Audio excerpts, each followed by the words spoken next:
लोहार भारत में पाई जाने वाली एक व्यावसायिक जाति है। इन्हें लुहार, लोहरा और पांचाल के नाम से भी जाना जाता है। झारखंड में लोहार को स्थानीय रूप से लोहरा या लोहारा के नाम से जाना जाता है। पुराने समय से ही लोहा या इस्पात से अलग अलग तरीके की वस्तुओं को बनाना इनका पारंपरिक कार्य रहा है, इसीलिए इन्हें लोहार कहा जाता है। यह हथौड़ा, चीनी और भाथी जैसे औजारों का प्रयोग करके दरवाजा, ग्रिल, रेलिंग, कृषि उपकरण, बर्तन और हथियार आदि बनाते हैं। अधिकांश लोहार अभी भी धातु निर्माण के अपने पारंपरिक व्यवसाय से जुड़े हुए हैं। हालांकि यह जीवन यापन के लिए खेती बाड़ी और दूसरे काम धंधा भी करने लगे हैं। प्राचीन काल से ही इन्हें समाज में महत्वपूर्ण स्थान प्राप्त रहा है। यह आम लोगों के लिए कृषि उपकरण तथा घर में प्रयोग किए जाने वाले सामान बनाते थे। यह राजा महाराजा के सेनाओं के लिए हथियार भी बनाते थे। आइए जानते हैं लोहार समाज का इतिहास। लोहार शब्द की उत्पत्ति आखिर कैसे हुई? धर्म से यह हिंदू, मुसलमान या सिख हो सकते हैं। भारत में निवास करने वाले अधिकांश लोहार हिंदू धर्म को मानते हैं। यह भगवान विश्वकर्मा और हिंदू अन्य देवी देवताओं की पूजा करते हैं। धार्मिक आधार पर हिंदू लोहार को विश्वकर्मा के रूप में जाना जाता है, जबकि मुस्लिम लोहार सैफी कहलाते हैं। यह भगवान विश्वकर्मा के वंशज होने का दावा करते हैं। अलग अलग राज्यों में अलग अलग उपनाम है इनका। बिहार और उत्तर प्रदेश के प्रमुख भागों में उपनाम इनका विश्वकर्मा और ठाकुर है। दिल्ली में इनका उपनाम लोहार, मिस्त्री और पांचाल है।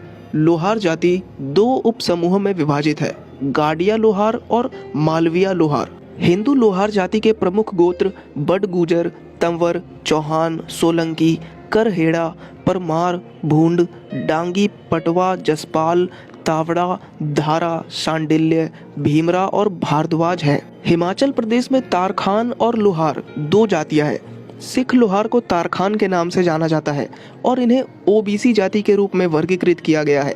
यहाँ लोहार जाति को अनुसूचित जाति के रूप में भी सूचीबद्ध किया गया है।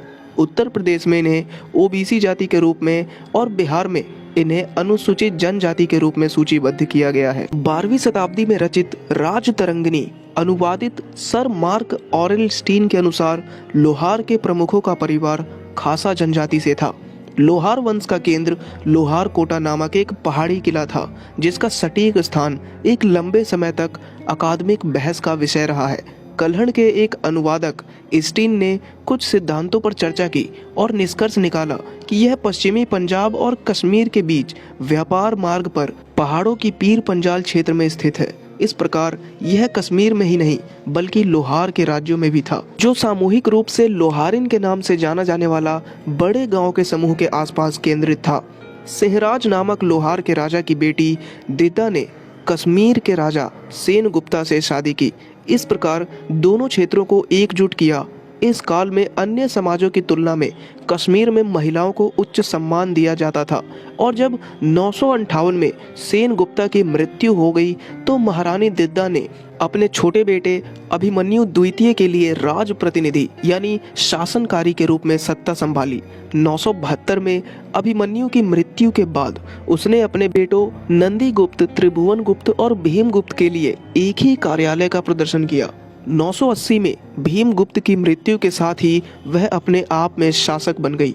बाद में महारानी दिद्दा ने कश्मीर में अपना योग्य उत्तराधिकारी होने के लिए अपने भतीजों में से संग्राम राज को गोद ली, जो उसके भाई लोहार के शासक उदयराज का पुत्र था। इस निर्णय से जब वर्ष 1003 में वृद्ध महारानी अपने संघर्षों के दृश्य से विदा हो गई तो कश्मीर का शासन नए राजवंश लोहार वंश का उदय हुआ। लोहार वंश के संस्थापक संग्राम राज थे। संग्राम राज बड़े न्यायप्रिय उदारवादी राजा थे। उनके शासन अवधि में प्रजा सुख चैन से दिन व्यतीत कर रही थी। किसी भी प्रकार का अभाव और विकार लोगों में नहीं था।